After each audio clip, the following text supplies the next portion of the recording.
के भन्दै थियौँ अलिकति इको बढाइदिनु न स्माइलमा अलिकति अप्ठ्यारो हुँदैछ। हिजो कहाँ पुगेको थियो कथा तपाईँलाई थाहा छ? कसैले भनी हेर्नुहोस् त ल, कहाँ हिजो म कहाँ कथा छोडेको थिएँ मैले? कुन राजाको थियो, कहाँ पुगेको थियो, के भएको थियो हिजो?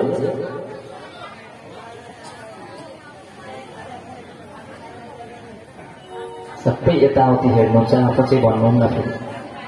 आफूले पो भन्नुपर्छ त होइन? हामीले भरतको कथा गर्दैथ्यौँ हिजो। जड भरतको हो कि होइन? पञ्चमी स्कन्धको जड भरतको कथा हामी गर्दैथ्यौँ, जहाँ भरतजीले एकचोटि त मृगद्वारा जन्मिनु पर्यो। मृगलाई अन्तिममा अन्त्ययामति सागति प्राण जाने बेलामा त्यो हरिणको बच्चालाई याद गर्दा गर्दै उहाँको प्राण गएको थियो। त्यस कारणले उहाँले के गर्नुभएको थियो? फेरि हरिण भएर जन्मिनु भयो। र त्यसपछि उहाँ अंगिरा गोत्र जना ब्राह्मणको घरमा जन्मिनु भयो। र त्यहाँ पनि बाउले नै नाम राखिदिनु भयो जड भरत। अब जड भरतलाई काली माताले पनि बचाउनुहुन्छ र राजा रहुगणलाई जड भरतजीले ज्ञान दिँदै हुनुहुन्थ्यो, हो कि होइन? धेरै ज्ञान दिइसकेपछि अब भन्नुहुन्छ परीक्षित राजाले सुखदेव मुनिलाई, हे सुखदेव मुनि, मलाई खगोल भूगोलको बारेमा पनि जान्न मन छ। सबै थोक त तपाईले भन्नुभयो, तर हाम्रो पृथ्वीको बारेमा भूगोल जियोग्राफी भन्छ नि, त्यो कति छ, कति टाढा, कति ठुलो छ, कत्रो छ, त्यो बारेमा पनि मलाई जानकारी लिन मन लागिरहेछ भन्दाखेरि परीक्षित राजाले हाम्रो खगोल भनेको के हो? खगोलीय घटना भनेको माता मुनिको जुन घटना हुन्छ होइन? भूगोल भनेको जियोग्राफी, हाम्रो परिधि कति छ, सीमा कति छ, हाम्रो पृथ्वी कस्तो कस्तो छ, मेप मानचित्र भन्छ नि भूगोल। पहिले त हामी मानचित्र पढ्थ्यौँ, एउटा भूगोल भन्ने सब्जेक्ट हुन्थ्यो।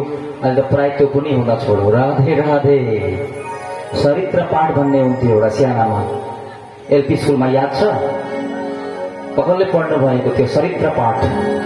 अंग्रेजीमा चाहिँ मोरल साइन्स, इंग्लिश मिडियम पढ्नेले चाहिँ मोरल साइन्स भनेर पढ्छ। त्यही हामी सानामा पढ्थ्यौँ चरित्र पाठ। आफ्नो चरित्रलाई कसरी विकास गर्ने, डेभलप गर्ने, मान्छेको दुःखमा दुखी र सुखमा सुखी कसरी हुने होइन, ती कुराहरू चाहिँ त्यो चरित्र पाठमा सिकाइन्थ्यो। तर अहिले चरित्र पाठै हुँदैन, इंग्लिश मिडियम पढ्नेले चाहिँ मोरल साइन्स भनेर पढेको हुन्छ। अब के भयो? परीक्षित राजाले भन्नुहुन्छ हाम्रो भूगोलको बारेमा, यहाँ जे पनि कुरो योजन र कोष भनिएको हुन्छ। त्यो कोष भनेको चाहिँ के हो, योजन भनेको चाहिँ के हो, त्यो पहिले हामीले जान्नुपर्छ, हो कि होइन? 4 कोष भनेको 6 किलोमिटर हो नि, बाहिरले जान्नुहुन्छ। 4 कोषको 6 किलोमिटर हुन्छ। 1.5 कोष भनेको 1.5 किलोमिटरको 1 कोष हुँदो रहेछ। माइल जस्तै हो यो पनि, हो कि होइन? माइल हुन्छ नि, 1 माइल भनेको 1.6 किलोमिटर भनेको 1 माइल। त्यस्तै यो 1.5 कोषले 1.5 किलोमिटरले 1 कोष र 4 कोषले 6 किलोमिटर। अनि यो 6 किलोमिटर भनेको चाहिँ 1 योजन। शास्त्रमा यो योजन भन्ने शब्द धेरै आउँछ, किलोमिटर र माइल भन्ने कुरो आउँदैन, हो कि होइन? त्यसकारणले 6 किलोमिटर भनेको चाहिँ 1 योजन। पुरै ब्रह्माण्डको कति छ भन्दा, कति किलोमिटर छ अरे हाम्रो ब्रह्माण्ड भन्दा? 50,000 करोड योजन। हेर्नु हो कत्रो रहेछ त? 50,000 करोड योजन। अब यसलाई किलोमिटरमा ट्रान्सफर गर्दा के हुन्छ? कन्भर्ट गर्दा 50,000 into 6 भन्दा 3,00,000 करोड योजन हुन्छ, किलोमिटर हुन्छ। राधे राधे। कत्रो ठुलो विश्व ब्रह्माण्डको हामी एउटा सानो कुनामा हामी बसेका रहेछौँ, हो कि होइन? यहाँबाट दिल्ली लगभग 2500-3000 किलोमिटर छ। हाम्रो राजधानी पुग्नै त्यति लाग्छ। गुवाहाटी पुग्न 500 किलोमिटर लाग्छ। तर हाम्रो विश्व ब्रह्माण्ड कत्रो भन्दाखेरि 50,000 करोड योजन। त्यत्रो ठुलो विश्व ब्रह्माण्डका हामी एउटा एसिया महादेशका उत्तर पूर्वाञ्चलको आसाम राज्यको हामी धेमाजी जिल्लामा बसेका छौँ। हेर्नुहोस्, हामी कत्रो ठुलो विश्व ब्रह्माण्डको कहाँ आएर हामी बसेका छौं। कत्रो छ विश्व ब्रह्माण्ड। अब यो विश्व ब्रह्माण्डलाई 9 खण्डमा भाग गरिएको छ। के हुन्? इलावर्त, किमपुरुष, रम्य, हरिनवन, केतुमाल, हरिवर्ष, उत्तर कुरु, भद्रास्य तथा अजनाभ। यही अजनाभ वर्षलाई चाहिँ पछि के भनियो? भारतवर्ष भनियो। ठीक छ। त्यही अजनाभ वर्षबाट हाम्रो भारतवर्ष भएको। 7 लोक छन् नि यहाँ। के हुन् 7 लोक? भू, भुव, स्व, जन, तप, सत्य। हैन? सबै लोक हाम्रो यो गायत्री मन्त्र जप्दाखेरि ओम भूर भुव स्वः, हामी सबै तीनवटै लोकलाई चाहिँ त्यो गायत्री मन्त्रमा हामी राखेर चाहिँ सारा पृथ्वी विश्वको ब्रह्माण्डको कल्पना गर्दछौं। कहाँ? गायत्री मन्त्रमा। हैन? त्यहाँ पनि पहिले ओम भूर भुव स्वः यही शब्द पहिले आउँछ। सारा विश्व ब्रह्माण्डको भनेको अधिपति शक्तिशाली त्यस्ता जनालाई चाहिँ हामी ध्यान गर्छौं। र धियो यो न प्रचोदयात् के भनेको छ? हाम्रो बुद्धि जाग्रत होस्, हाम्रो बुद्धिको विकास होस् भनेर गायत्री मन्त्र जपिन्छ। राधे राधे। त्यहाँ केही भन्दैनौ हामी भगवान यो चाहियो भनेका हुन्न। के भन्छौ? हाम्रो बुद्धिको जाग्रत होस्। धियो यो न प्रचोदयात्, हाम्रो बुद्धिको विकास होस्। हे सर्वशक्तिमान देवता, तपाईलाई हामी नमस्कार गर्दछौं। के को लागि? धन सम्पत्ति पाउनको लागि होइन, केवल हाम्रो बुद्धिको विकासको लागि तपाईलाई हामी नमस्कार गर्दछौं। यथा पिण्डे तथा ब्रह्माण्डे, यथा ब्रह्माण्डे तथा पिण्डे। यो विश्व ब्रह्माण्डलाई यदि हाम्रो शरीरसँग कल्पना गरिएको छ भने हाम्रो भारतवर्ष चाहिँ हृदय अवस्थामा पर्छ। हृदयमा एउटा क्वेशन मनमा आउँछ है, सबैलाई प्रश्न मनमा आउँछ, सबै भगवान चाहिँ किन भारतवर्षमा जन्मिनु भयो? लाग्छ कि लाग्दैन? कस्ता राम्रो राम्रो स्विजरल्यान्ड छ, क्यानाडा छ, हैन? सिङ्गापुर छ, कति राम्रा राम्रा देश छन्। ती देशमा चाहिँ भगवान किन जन्मिनु भएन? जो भगवान पनि खाली भारतवर्षमा मात्रै जन्मिनु भयो। किन भन्दाखेरि सारा विश्व ब्रह्माण्डलाई चाहिँ हाम्रो शरीरसँग तुलना गर्दा भारतवर्ष भनेको चाहिँ हृदय स्थानमा आउँछ कि। भारत कहाँ हुन्छ विश्व ब्रह्माण्डको भन्दा? हृदय स्थानमा। र भगवान कहाँ हुनुहुन्छ? परमात्मा आत्मामा परमात्मा हुनुहुन्छ। त्यसकारणले भारतवर्षलाई के भनिन्छ? कर्मभूमि। विश्वमा 194 वटा देश छन्। थाहा छ हजुरहरूलाई? हाम्रा जस्ता देश त्यसै त 214 वटा भनिन्छ, तर राष्ट्रसङ्घको सदस्य, राष्ट्रसङ्घ छ नि हाम्रो युनाइटेड नेसन, राष्ट्रसङ्घका सदस्य प्राप्त देश भनेका 194 वटा छन्। हाम्रा भारतवर्ष जस्ता देश भएका। एउटा देश हुनको लागि के चाहिन्छ? जनसङ्ख्या, निर्दिष्ट भूखण्ड, सार्वभौमत्व, यी कुराहरू 3-4 कुराहरू चाहिन्छन्। अनि मात्रै त्यो देशलाई देश मान्न सकिन्छ, नभए देश हुँदैन। हाम्रा साना साना त्यस्ता द्वीप देशहरू पनि छन्, उनीहरूले देश हुनको लागि त्यो चाहिनु जनसङ्ख्या, माटिकाली भन्छ नि, भूमि वा सार्वभौम सत्ता त्यो प्राप्त नगरेकोले गर्दा अझै पनि धेरै देशले के गरेको छ? देश भनेर पाएको छैन नाम। तर हाम्रो भारतवर्ष एउटा देश हो। यस्ता हाम्रा 194 वटा देश छन्। भारतवर्ष कर्मभूमि हो र अरू 8 जुन खण्ड छन्, विश्वका अरू सबै खण्डहरू चाहिँ भोगभूमि। वहाँ चाहिँ केवल भोग मात्रै पाइन्छ, ज्ञान पाइँदैन। सो ज्ञान लिनको लागि के हुन्छ? अरू देशको विश्वको मान्छेहरू भारतवर्षमा आउँछन्। केवल अहिले मात्रै होइन, नालन्दा र तक्षशिला विश्वविद्यालयमा इभन ह्युएन साङ पनि आउनु भएको थियो, चाइनाको परिव्राजक होइन। धेरै विश्वका विद्वान मान्छे आएर चाहिँ के गर्नुहुन्थ्यो? भारतवर्षमा शिक्षा लिनुहुन्थ्यो। कहाँ? नालन्दा तक्षशिला विश्वविद्यालयमा। अहिले पनि हाम्रो काशीमा बनारस विश्वविद्यालय होइन, बीएचयूमा 60 वटा विभाग छ। त्यहाँ पनि विश्वको र सम्पूर्ण विश्वविद्यालयमा विश्वको धेरै ठाउँको मान्छे आएर चाहिँ अहिले पनि अध्ययन गर्नुहुन्छ। र काशीलाई के भनिन्छ? ज्ञानको खानी। हाम्रो भनाइ छ नि, एक छाक बस्नु, एक छाक खानु, काशीमा बस्नु। राधे राधे। अघि होइन, एक छाक खानु अरे काशीमा बस्नु। किन काशीको त्यस्तो महत्व छ थाहा छ? वैकुण्ठ लोक र काशी प्रलयकालमा पनि मासिँदैन, नासुँदैन। काशीलाई भगवान शंकरजीले त्रिशूलमा धारण गरेर राख्नुहुन्छ, ठीक छ। काशी विश्वनाथ 12 ज्योतिर्लिङ्गमा तिम्रो सबसे धेरै महत्व काशी विश्वनाथको आउँछ। काशी विश्वनाथमा भगवान शंकरजी अहिले पनि विराजमान हुनुहुन्छ भन्ने एउटा विश्वास छ र सबसे धेरै महत्व काशीको आउँछ।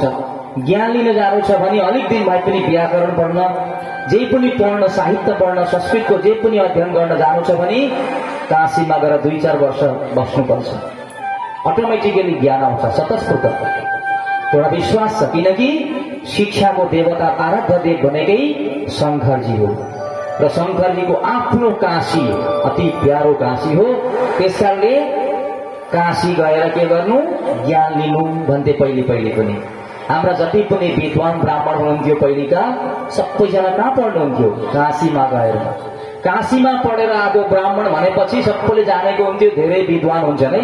काशीका पण्डित हुने बोल्नु हुँदैन यसँग त। राधे राधे होइन, हामी शिवेन छपडी कलेज पढ्नेलाई पत्तै दिँदैनन्। राधे राधे यो कि होइन? काशीमा पढेको मान्छेको भिड्ने भ्याल्यु हुन्छ। काशीमा पढेर आउनु भएको अरे बिएचयुमा। किन भन्दा त्यो शंकरजीको पनि त्यहाँ अवदान छ। शंकरजीको अति प्रिय ठाउँ काशी। अब के भयो? गंगाजीको कथा पनि आउँछ यहाँ अलिकति भागवतमा। गंगाजीलाई के भनिन्छ? विष्णुपदी भन्छ। भगवान विष्णुको श्री कमलबाट, चरणबाट गंगाजीको उत्पत्ति भएको हो र भगवानको मुखबाट भागवत रूपी गंगाको उत्पत्ति भएको हो। थाहा छ नि? गंगा र भागवतमा उस्तै केही पनि फरक छैन। गंगामा स्नान गरेर आउँदा जति पुण्य हुन्छ त्यो भन्दा धेर पुण्य भागवत कथा सुन्दा हुन्छ। किनकि भागवत भनेको भगवान विष्णुको मुखबाट निक्लेको गंगा हो। राधे राधे। तर गंगा भनेको चाहिँ, गंगा मैया भनेको चाहिँ भगवान विष्णुको चरणबाट निक्लिएको हो, कि होइन? भगवान विष्णुको चरणबाट निक्लियो। ब्रह्माजीले कमण्डलुमा धारण गर्नुभयो। कमण्डलुमा धारण गरेर छोडिदिनुहुन्छ। छोडेर भगवान शंकरजीको शिरमा आउँछ, गंगा आउनुहुन्छ। अनि बिस्तारै बिस्तारै सीता, अलकानन्द, चक्षु, भद्रा हुँदै हुँदै स्वर्गलोकबाट आउनुहुन्छ। गंगा भनेको कति पवित्र हुन्छ थाहा छ? के भनिएको छ? गंगा गङ्गेतीये ब्रूयात् योजनानां सदैरपि मुच्यते सर्वपापेभ्यो विष्णुलोकं स गच्छति। गंगा मातालाई गंगा गङ्गेतीयो ब्रूयात् गर्नु पनि पर्दैन अरे। जसले गंगा गंगा भन्छ नि उसले पनि त्यति नै फल पाएको हुन्छ। सर्वपापेभ्यो सबै पापबाट खण्डन हुन्छ, सबै पापहरू काटिन्छन् गंगा भन्यो भने मात्रै। र अन्तिममा विष्णुलोकम स गच्छति। धुपकाठी नबालिदिनु न, यहाँ अप्ठ्यारो हुन्छ। धुपकाठी बाहिर राखिदिनु ल। यहाँ घुमाउनुहोस्, केही छैन। धुपकाठी त हुँदैन भन्न पनि पापलाई पापै लागे जस्तो लाग्छ। राधे राधे। तर धुपकाठी यस्तो बाल्नु हुँदैन होइन, अनि यसको असर राम्रो होइन। मैले सधैँ भन्छु लङ्स क्यान्सर हुन्छ अरे धुपकाठीको गन्धले। यहाँ खालि घुमाउनुहोस् अनि उहाँ बाहिर लगेर गाड्दिनु ल। मन्दिर पनि छ, गाड्दा पनि हुन्छ।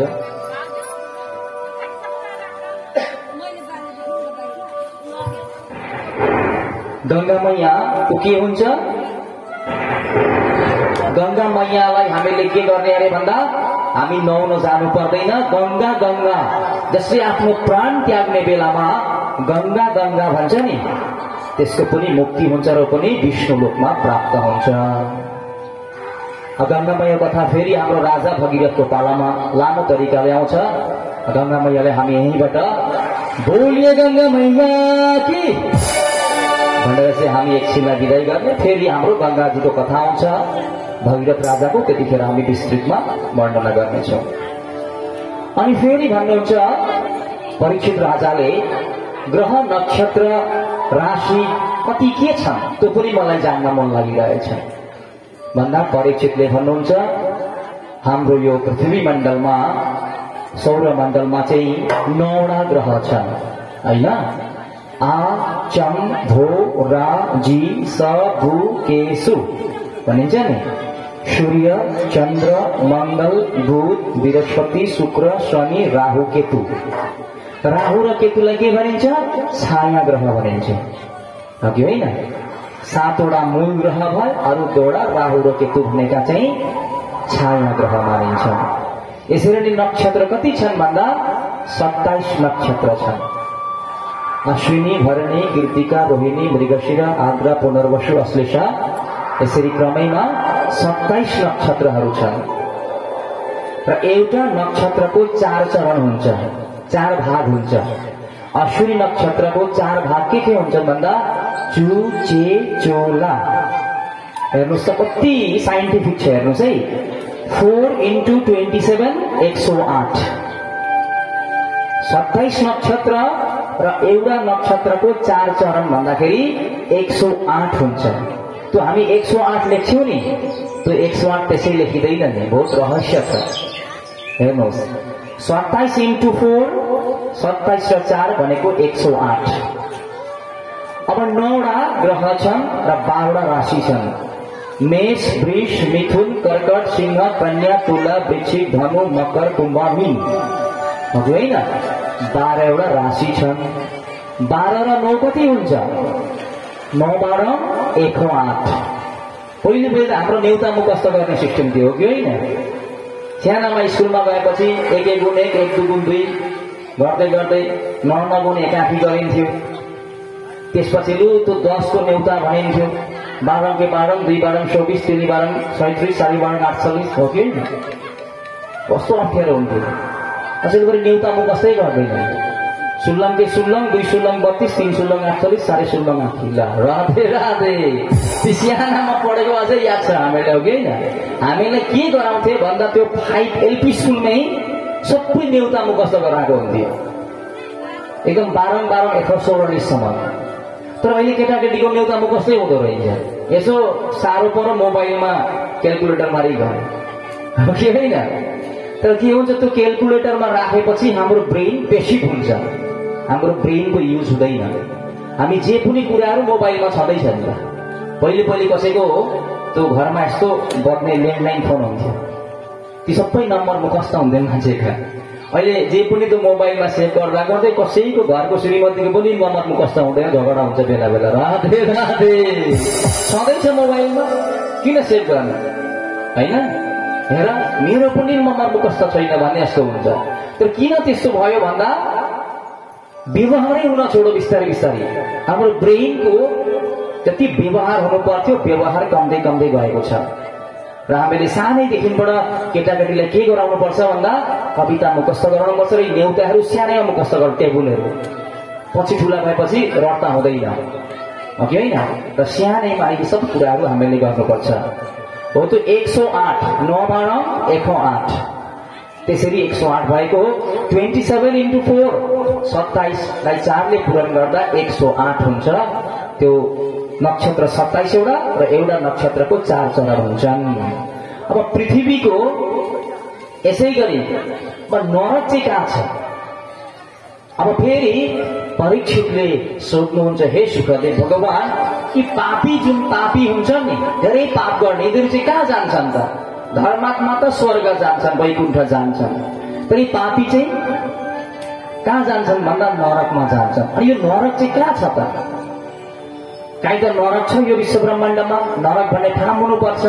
अनि त्यहाँ ती पापीहरू गएर बस्छन्। कहाँ छन् भन्दा पृथ्वीको दक्षिणपट्टि, यतापट्टि हो कि होइन? हामी त्यो शुभ कार्य गर्दा दक्षिणपट्टि फर्केर गर्दैनौँ, यतापट्टि नरक छ भनेर। राधे राधे होइन? दक्षिणपट्टि हामी शुभ कार्य गरेर फर्केर गरिँदैन, यता नरक छ। उत्तरपट्टि सिरानी लाउँदैनौँ, किन? यता किन हामी सिरानी लाउँदैनौँ? जता पनि त एउटै हो नि त दिशा, पूर्व पश्चिम उत्तर दक्षिण। तर उत्तरपट्टि हामी सिरानी लाउँदैनौँ। लोजिक छ नि, विज्ञानको भित्ति छ। हाम्रो पृथ्वीलाई 2वटा मेरुमा विभाजन गरेको छ, उत्तर मेरु र दक्षिण मेरु होइन? उत्तर गोलार्ध र दक्षिण गोलार्ध। हाम्रो शरीरमा के हुन्छ? खून हुन्छ, होइन? त्यो खूनमा के हुन्छ? आइरन हुन्छ, लोहा हुन्छ। हामी सधैँ सिरानी उत्तरपट्टि पार्यौं भने के हुन्छ? हाम्रो यो शरीरको जुन खून छ नि तानिएर टाउकापट्टि आउँछ। राधे राधे। अनि के हुन्छ त्यो भयो भने स्मरण शक्ति घट्दै जान्छ। सधैँ उत्तरपट्टि सिरानी पार्यो भने ब्रेन ह्यामरेजसम्म हुन सक्छ भन्छ विज्ञानले पनि। हेर्नुहोस् है, उत्तरपट्टि धेरै फर्क्यो भने के हुन्छ? त्यो खून सधैँ तानिँदै आउँछ, सोरिँदै आउँछ र आफ्नो टाउकोमा जाम्न सक्छ। स्मरण शक्ति, मेमोरी पावर के हुन्छ? घट्दै घट्दै आउँछ। र हाम्रो शास्त्रमा सबै कुरा विज्ञान भित्तिक छन्, हो कि होइन? त्यसलाई तर विज्ञान तरिकाले भन्नु पर्यो अनि मात्रै हाम्रो अहिलेको उठिआएका युवा प्रजन्मले पत्याउनुहुन्छ। नभए उत्तरपट्टि सुत्नु हुँदैन। किन सुत्नु हुँदैन मा भन्दा भने खोइ अस्ति नि बाले भन्नुहुन्थ्यो, त्यही हामीले जानेका छौँ। अब किन हो किन नै अझैलाई बढी केटाकेटीले फेरि भन्नुपर्छ, प्रमाण चाहिन्छ। के हुन्छ सुत्दा म सुतिदिन्छु भन्छ। तर जब उनीहरूलाई भन्नुपर्छ उत्तरपट्टि सुत्दाखेरि स्मरण शक्ति घट्दछ, यतापट्टि उत्तर गोलार्धमा चाहिँ म्याग्नेटिक पावर भन्छ नि, चुम्बकीय तत्त्व हो। त्यो चुम्बकीय तत्त्व धेर हुन्छ यतापट्टि, म्याग्नेटिक पावर। उत्तर गोलार्धमा म्याग्नेटिक पावर धेर भएकोले गर्दा हाम्रो खूनले के गर्छ? यता तानिन्छ र टाउकोपट्टि आउँछ र उत्तरपट्टि सिरा लाउनु हुँदैन। अब लाउने कि नलाउने? जित गरेर लाउनु हुँदैन है। हाम्रो भाइ बहिनीले पनि त्यो मान्नुपर्छ। उत्तरपट्टि हामीले सिरानी लाउनु हुँदैन। अब त्यही उत्तरपट्टि चाहिँ नरक पनि छ, दक्षिणपट्टि नरक छ। कतिवटा? 28 नरकको नाम आएको छ। हेर्नुहोस् है, गरुड पुराणमा अलिक थोरै आउँछ, तर भागवतमा 28 नरकको नाम आउँछ। तामिश्र, अन्ध तामिश्र, रौरव, कुम्भीपात, कालासूत्र, अशीपत्रवन, अन्धकूप, कृमिभोजन। राधे राधे। नरकको नाम पनि के पो भन्नु जस्तो लाग्यो होइन? हामी यस्तो मिठो भागवत सुन्दैछौँ, भागवतमा नरकको नाम लिनु हुँदैन। हामीले एउटै काम जान्नु पर्यो, हामीले पाप गर्यो भने कुनै प्रकारको पनि मानसिक, शारीरिक र वाचिक, हामी कायेन वाचा भन्छौँ नि, कायेन वाचा मनसेन्द्रियर्वा बुद्ध्यात्मनावात् प्रकृतिस्वभावात् करोमि यद्यत् सकलं परस्मै नारायणाय समर्पयामि। के हो त भनेको? हामीले के गरेका छौँ? तेरा तुझको अर्पण क्या लागे मेरा भनेको यही हो। हामी आरतीमा लास्टमा गाउँछौँ नि, तेरा तुझको अर्पण क्या लागे मेरा। हामी के गर्ने अरे भन्दा मनले पनि, वचनले पनि, होइन, शरीरले पनि कसैलाई पनि दुःख दिनु हुँदैन। हामीले जति पनि पाप गरेका छौँ, नजानिकन गरेको त प्रायश्चित्त हुन्छ, तर जानी जानी गरेको पापको प्रायश्चित्त पनि हुँदैन। गुरुजीले भन्नुभएको थियो, जस्तै पाप गरे पनि भागवत सुनेपछि जान्छ, गंगा नुहाएपछि जान्छ भन्दै पाप गरौँ फेरि गंगा नुहायो फेरि पाप गरौँ, त्यो त हुँदैन। अन्जानमा गरेको पापको मात्रै प्रायश्चित्त हुन्छ। जसले जानी जानी पाप गर्छ त्यसको त प्रायश्चित्त पनि हुँदैन। राधे राधे।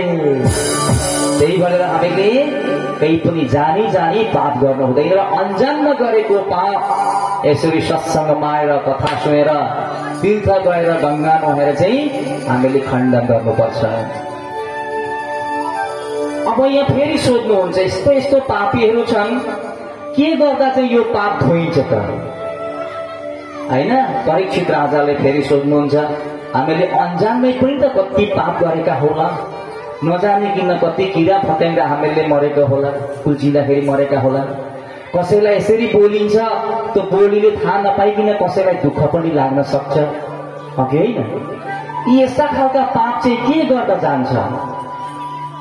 के साबुनले नुहाउँदाखेरि चाहिँ त्यो पाप धोइन्छ, होइन? कि के गर्दाखेरि चाहिँ त्यो पाप धोइन्छ भन्दा अब यहाँ अजामिलको कथा हामी भन्ने छौँ। एकजना कान्यकुब्जा देशमा अजामिल नाम गरेका ब्राह्मण हुनुहुन्थ्यो। उहाँ आफ्नो परिवारलाई खूब राम्ररी भरण पोषण गर्नुभएको थियो। उहाँले 10 पुत्र थिए उहाँका। एक दिन के भएछ, ती अजामिल राजा ब्राह्मण जंगलमा जानुभएछ दाउरा खोज्न। दाउरा खोज्न जाँदाखेरि त्यहाँ तरुण शूद्र र एउटी वेश्याले रमण गरेको देखेछन्। हेर्नुहोस् है, त्यो तरुण शूद्र र वैश्याले रमण गरेको देखेपछि हो ती कान्यकुब्जाका ती ब्राह्मण अजामिलको पनि मनमा काम भाव जाग्रत भएछ। यो वैश्यालाई चाहिँ मैले पाएँ भन्ने के भएछ, मनमा त्यसको नराम्रो दूषित चिन्ता आएछ। अब घरमा आएपछि पनि तिनै वैश्यालाई उनले सम्झेको सम्झै गरे, देखेको देखे पनि गरे। हेर्नुहोस् है, र अब बिस्तारै बिस्तारै के भयो, प्रेम माया बस्यो ती वैश्यासँग र आफ्नो घर परिवार त्यागेर चाहिँ ती वैश्यासँग ऊ गए। अजामिल नाम गरेका ब्राह्मण, घरमा उनकी श्रीमती थिइन्, भगवानको साह्रै भक्ति थिइन्, सब भगवानको साह्रै पूजा पाठ गर्थिन्। अब के भयो, पूजा पाठ गर्दा गर्दै गर्दा गर्दै एकचोटि 4 जना ऋषि उहाँको घरमा आउनुभयो, अजामिलको घरमा। ती ऋषि मुनि साधु सन्त जब घरमा आउनुभयो, ती अजामिलकी पत्नी ब्राह्मणले धेरै सेवा गरिन्। धेरै सेवा गरेको देखेर अब घरमा आएका पाहुनालाई खेद्न पनि सकेन। अजामिल आयो, अजामिल आएपछि पनि ठिकै छ तिमी सेवा गर भनेर अजामिलले पनि परमिसन जब दियो, उनले जब धेरै सेवा गरिन्, सेवा गरिसकेपछि तिमीलाई हामी आशीर्वाद दिन्छौँ। के आशीर्वाद भन्दा तिम्रो अब फेरि एउटा छोरो हुनेछ, तिम्रो गर्भमा यो जे छ यो छोरो हुनेछ र यो छोराको नाम तिमीले नारायण राख्नु। तिमीलाई त्यही हो ठुलो आशीर्वाद। गुरुजीहरूले भनेकोले गर्दा त्यति आशीर्वाद दिएर गुरुजीहरू जानुभयो। अलिक दिन पछाडि ती ब्राह्मणीको एउटा छोरो जन्मियो, छोराको नाम नारायण। हेर्नुहोस् है, अब कान्छो छोरो, छोरोको नाम नारायण। अब अजामिलले हे नारायण दोकान जा भन्न, त्यही त हो लागे, हे नारायण बजार गएर यस्तोले, हे नारायण यसो गर। अब मुखमा पापी मान्छे भए पनि उसले एनी टाइम उसको मुखमा नारायण नाम भयो। त्यही भनेर छोराछोरीको नाम पहिले भगवानको नाममा राखे। राधे राधे। अहिले त एन्टोनी, माइकल, राज, राहुल हो कि होइन, कस्ता कस्ता नाम छन् अहिले, सब विदेशी नाम छन्। पहिले सबै गाउँमा मान्छेको नाम नारायण हुन्थ्यो, रामे भन्थे, कृष्ण भन्थे, त्यस्तै बलराम भन्थे, भीष्मे भन्थे, त्यस्तो हुन्थ्यो। कमसेकम बोलाउँदाखेरि पनि एटलिस्ट कसैको नाम बोलाउँदा पनि भगवानकै नाममा बोलाइयोस्, हो कि होइन। अनि सुनेर त्यो नाम भन्दा पनि त भगवानको नाम भनिन्छ नि त। अब के भयो, उनको छोराको नाम नारायण थियो। नारायण नारायण भनेर धेरैचोटि बोलाउँदा बोलाउँदै अब अजामिल ती ब्राह्मण धेरै पाप काम गरे तापनि मर्ने बेला अब आयो। मर्ने बेलामा पनि जब यमदूतहरू आउँछन्, मान्छे आत्तिएर दिशा पिसाब गर्छ र यमदूतलाई देखेपछि। अब ती यमदूतलाई देखेपछि बिचरा ती ब्राह्मण अजामिल आत्तिएर छोरालाई बोलाउँछ, हे नारायण छिटो आइज, छिटो आइज, कस्ता मान्छे देखिसकेँ मैले यहाँ, होइन। मर्न लागेको मान्छेले किन आत्तिन्छ, दिशा पिसाब किन गर्छ भन्दा त्यो यमदूतलाई देख्छन् अरे उनीहरूले। अब उनीहरू फर्केर त आएका हुँदैनन्, शास्त्रमा त्यस्तो भनाइ छ। अन्तिममा ती मर्ने बेलामा चाहिँ डर मर्दो केही त्यस्तो वस्तु देख्छन् र उनीहरू आत्तिएर दिशा पिसाब गर्छन्। अब हो त्यही समयमा चाहिँ नारायण नारायण आइज भन्दाखेरि अब छोरो पनि आयो। आउँदाखेरि यमदूतहरू पनि लिन आए। हेर्नुहोस् है, अब यमदूतहरू आए, यसको यो पापी मान्छेलाई हामी लान्छौँ। यमदूतहरू आउने बित्तिकै उता भगवानका पार्षद पनि 2 जना आउनुभयो। जय जय श्री राधे। हेर्नुहोस् है त, त्यस्तो पापी मान्छे भनेर यमदूत आएका थिए, तर त्यसलाई लिनको लागि आज भगवानका पार्षद पनि 2 जना आउनुहुन्छ। अनि यमदूतहरूलाई भन्नुहुन्छ, तिमीहरू कहाँबाट आयो यस्ता काला काला मान्छे, भाग यहाँबाट। उहाँहरू फेरि चावडा हात भएका आउनुभएको थियो। तपाईँहरू चाहिँ कहाँबाट आउनुभयो भन्दा हामी यमदूत, हामी यमराजले हामीलाई पठाएको, यो मान्छे पापी हो, यसलाई नरकमा लगेर यसो हामी दबाई गर्छौँ कि होइन। यसले जीवनमा पापै मात्रै धेरै गरौँ र यसलाई हामी नरक लैजान आएका उहाँ यमराजले हामीलाई पठाउनु भएको, हामी यमदूत हौँ। कहाँ यो पापी छ, यसले मर्ने बेलामा हाम्रो भगवानको नाम बसेको छ, नारायण नारायण भनेर यसले मरेको छ। त्यसकारण यो पापी होइन, यो धर्मात्मी हो। यसले अन्तिममा मर्ने बेला भगवानको नाम मुखबाट लिएको छ। अनि यमराजका दूतहरूले भन्नुहुन्छ होइन तपाईहरु झुक्किनु भएको छ, यसले छोरालाई बोलाएको तपाईहरुको भगवानलाई होइन, यो सारा यो पापी कहाँ धर्मात्मी हो यो, यसले तपाईको नारायणलाई बोलाएको होइन, यो त आफ्नो छोरो नारायणलाई बोलाउँदैछ भन्दा भगवानका पार्षदहरूले भन्नुहुन्छ पहिले यसको छोरो जन्मेको कि हाम्रो भगवान। हेर्नुस् है, पहिले त अब नारायण भगवान नारायण हुनुहुन्थ्यो, अनि त्यो नारायणको नाम सुनेर हे अहिले नारायण नाम राखेका हुन्, त्यसकारणले यसले यसको छोराको होइन हाम्रै भगवानको नाम बोलाएको हो। उसकै छोरालाई बोलाए तापनि हाम्रै भगवानको नाम र यसको छोराको नाम एउटै हो, यो नारायण भन्दा अगाडि हाम्रो भगवान हुनुहुन्थ्यो, त्यसकारणले यो धर्मात्मी हो र यसलाई हामी वैकुण्ठ मान्छौँ। हेर्नुहोस् है, त्यस्तो पापीलाई पनि आज मर्ने बेलामा नारायण नाम उच्चारण गर्दाखेरि के भयो, उत्तर आएको, उसलाई भगवानका पार्षद आएर लिएर जानु भयो। धम्की सम्की लगाएर चाहिँ ती यमदूतहरूलाई भगवानका पार्षदहरूले भगाइदिनु भयो।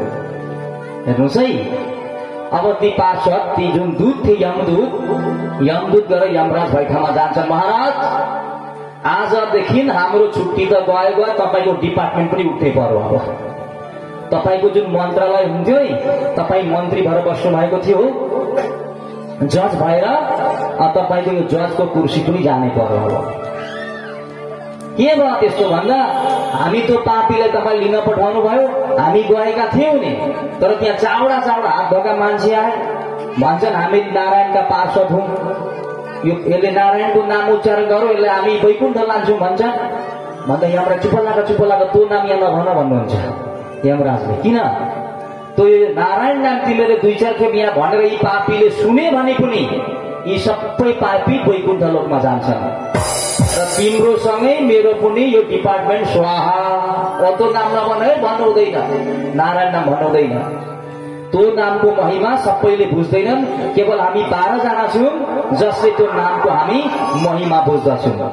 अरूले त्यो नामको नारायण नामको महिमा अरूले बुझेको हुँदैन। को 12 जना भन्दा स्वयम्भू नारद शम्भु कुमार कपिलो मनो प्रह्लादो जनको भीष्मो बलिर्वैयाशकिर्भयम्। हामी 12 जनाले मात्रै हो त्यो नारायण नामको महिमा हामी बुझ्दछौं।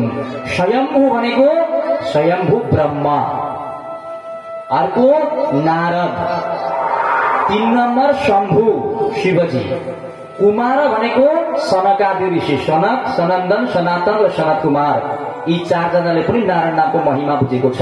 अर्को कपिल भगवान जसको कथा हिजो हामीले गर्यौं हो कि होइन। मनुले पनि बुझ्नुहुन्छ, मनु महाराजले पनि। प्रह्लाद हिरण्यकशिपुका छोरा, आज कथा आउँदैछ प्रह्लाद। अनि जनक राजा हो कि होइन, रामजीका ससुराबा अनि सीता माताका पिताजी जनकले पनि त्यो नारायण नामको महिमा बुझेको छ। भीष्म हिजो कथामा आयो, बाबा भीष्म पनि एकजना 12 भागवतमा एकजना हुनुहुन्थ्यो। अर्को बलि